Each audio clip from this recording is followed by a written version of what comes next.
ಅವರೇ ಬೇಳೆ ಹಾಕಿ ಹುಗ್ಗಿಯನ್ನು ಹೇಗೆ ಮಾಡೋದು ಅಂತ ತೋರಿಸ್ಕೊಡ್ತೀನಿ. 1 ಕಪ್ಪು ಅವರೇ ಬೇಳೆ ತೊಗೊಂಡಿದ್ದೀನಿ. 1.5 ಲೋಟ ಅಕ್ಕಿ ತೊಳೆದು ಇಟ್ಕೊಂಡಿದ್ದೀನಿ. ಈ ಕುಕ್ಕರ್ಗೆ ಸ್ವಲ್ಪ ಎಣ್ಣೆ ಜಾಸ್ತಿ ಹಾಕ್ಕೋಬೇಕು. ಸಾಸಿವೆ, ಹಸಿಮೆಣ್ಸಿನ್ಕಾಯಿ ಒಂದು 4 ತೊಗೊಂಡಿದ್ದೀನಿ. ಕರಿಬೇವು ಒಂದು ಸ್ವಲ್ಪ, 1 ಸ್ಪೂನ್ ಜೀರಿಗೆ, 1 ಸ್ಪೂನ್ ಮೆಣಸು, ಅರ್ಧ ಕುಟ್ಕೊಂಡು ಹಾಕ್ಕೋಬೇಕು. ಈಗ ಇದಕ್ಕೆ ಅವರೇ ಬೇಳೆ 1 ಕಪ್ ತೊಗೊಂಡಿರೋದು ಹಾಕ್ಕೋಬೇಕು. 1.5 ಲೋಟ ಅಕ್ಕಿ ಏನು ತೊಳೆದಿಟ್ಕೊಂಡಿದ್ದೀವಲ್ಲ, ಅಕ್ಕಿ ಸ್ವಲ್ಪ ಅರಿಶಿನ ಹಾಕ್ಕೋಬೇಕು. ಅಕ್ಕಿ 1.5 ಲೋಟ ತೊಳೆದಿಟ್ಕೊಂಡಿರೋದು ಹಾಕ್ಬಿಟ್ಟು 3 ಲೋಟ ನೀರು,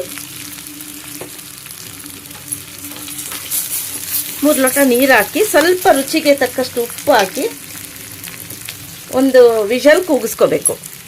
ನೋಡಿ, ಸ್ವಲ್ಪ ರುಚಿಗೆ ತಕ್ಕಷ್ಟು ಉಪ್ಪು ಹಾಕಿ ಈಗ 3 ಲೋಟ ನೀರು ಹಾಕ್ಕೋತಾ ಇದ್ದೀನಿ.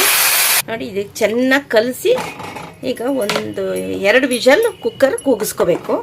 ಇದಕ್ಕೆ ಈರುಳ್ಳಿ ಹಾಕ್ದಂಗೆ ನಾವು ಬದನೆಕಾಯಿ ಬಜ್ಜಿ ಮಾಡಿಕೊಂಡ್ರೆ ತುಂಬ ಚೆನ್ನಾಗಿರುತ್ತೆ. ಬದನೆಕಾಯಿ ಬಜ್ಜಿನ ತೋರಿಸ್ತೀನಿ. ಈ ಹುಗ್ಗಿ ಅನ್ನಕ್ಕೆ ಬದನೆಕಾಯಿ ಬಜ್ಜಿ ಮಾಡೋದು ತೋರಿಸ್ಕೊಡ್ತೀನಿ. ಒಂದು ಪಾತ್ರೆಯಲ್ಲಿ ನೀರು ಹಾಕ್ಕೊಂಡು ಬದನೆಕಾಯಿ ಹಚ್ಚಿರೋದೆಲ್ಲ ಅದಕ್ಕೆ ಹಾಕ್ಕೋಬೇಕು. ಟೊಮೆಟೊ 2 ಟೊಮೆಟೊ ಹಚ್ಚಿರೋದು ಹಾಕ್ಕೋಬೇಕು. ಸ್ವಲ್ಪ ಹುಣಸೆಹಣ್ಣು, ಒಂದು 4-5-6 ಹಸಿಮೆಣ್ಸಿನ್ಕಾಯಿ, ಸ್ವಲ್ಪ ರುಚಿಗೆ ತಕ್ಕಷ್ಟು ಉಪ್ಪು.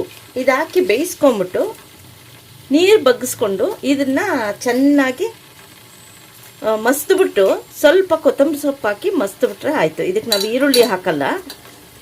ಇದು ವಿಜಯದಶಮಿ ದಿನ ಮಾಡ್ತೀವಿ. ಇದು ತುಂಬ ಚೆನ್ನಾಗಿರುತ್ತೆ ವಿಜಯದಶಮಿ ದಿನ ಮಾಡಿದ್ರೆ. ಇದು ಮುಚ್ಚಿಟ್ಬಿಟ್ಟು ಬೇಯಕ್ಕಿಟ್ಬಿಡ್ಬೇಕು. ಬದನೆಕಾಯಿ ನೀರು ಬಗ್ಗಿಸಿ ಚೆನ್ನಾಗಿ ಸ್ಮ್ಯಾಶ್ ಮಾಡ್ಕೊಂಡಿದ್ದೀನಿ. ಇದಕ್ಕೆ ಸ್ವಲ್ಪ ಕೊತ್ತಂಬರಿ ಸೊಪ್ಪು ಹಾಕ್ಕೊಂಡು ಬೇಯಿಸಿರೋ ನೀರನ್ನೇ ಹಾಕ್ಕೊಂಡು ಕಲಿಸ್ಕೋಬೇಕು.